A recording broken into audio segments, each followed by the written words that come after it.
annagoo ah Somaliland Mental Health Support maanta halkan aynu isugu nimidnay waxaynu ku wareejinaynaa oo halkan inala jooga caanahan halkan aynu soo dhignay oo ah 150 kartoon waxa ku tabarucay oo sadaqa ula baxay company-ga National Training Company oo ay nagala joogto walaashin Fadxiya marka ujeedada kulankeena waxa weeye inaynu caanahani oo tiradooda guud ahayd 500 kartoon qaybtii koobaad ee ay markaa company-gu nagu soo wareejiyeen 150 kartoon weyn maanta halkan insha Allah taala ku wareejinaynaa sidoo kale 150 kartoon baa cusbitaalka dhimirka ee Gabil Shalet hore lagu soo wareejiyay halka 200 oo kartoonna dadka guryaha ku hoos xiran iyagana loo qaybiyay marka ujeedada kulankeena waxa weeyaan in waxa weeyaan aynu ku wareejino cusbitaalka guddida iyo agaasimaha deeqda caanaha ah ay bixiyeen company-ga National Trading Company ay bixiyeen National and I'll be talking on behalf of National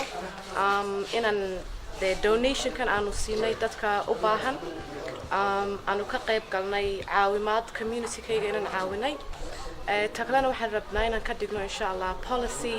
inaan community-ga going forward inaan mar walba caawino and donations ka intaan bixin karno bixino insha Allah waxaan doonaynaa also inaan thank you ku niraahno CEO-ga Maxamed Hussein inuuna siiyo opportunity-ga inaanu bixino donations kan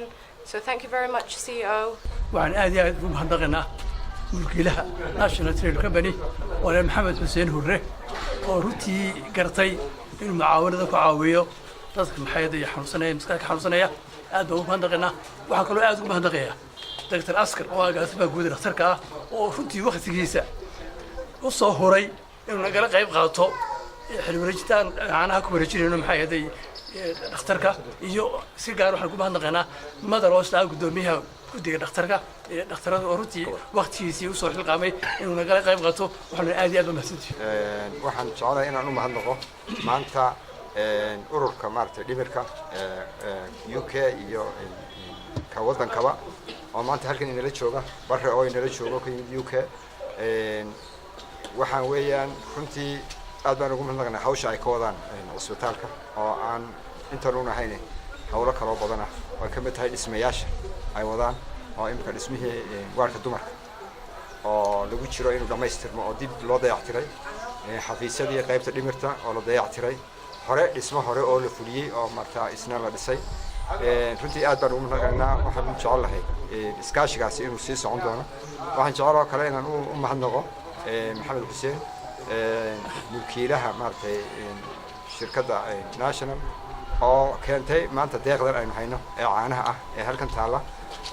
iyagana waxaan leenahay ilaahay sababta aakhiro iyo xasanaadka waxa ay disiyo waxaan rajaynaynaa inay mucaawanadaasi iyo iyaguna ay socon doonto insha Allah mustaqbalka dadka dhimirka waa dad u baahan markasta baryeer u baahan iyo in la caawiyo runtii hadda ilaahay dabadeed waxaynu runtii u mahadnaqaynaa ururka ka soo shaqeeyay hawshan iyada ah isla markaana mulkiilaha shirkadda National oo isna haddii alla ku rooyay ku soo deeqay inta waxaan leenahay ilaahay idinka jazaaysiiyo waxaan naga xusuusinaa naga mar walba baahida cusbitaalka iyo siiba qaybta dhimirku runtii waxa weeye waa mid taagan oo aad u jirta bulshada dalku gaar ahaan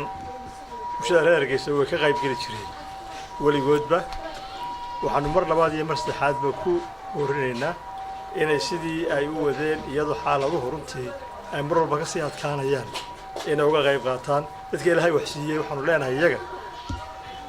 la baxa sadaqada inta waqtigooda ku iman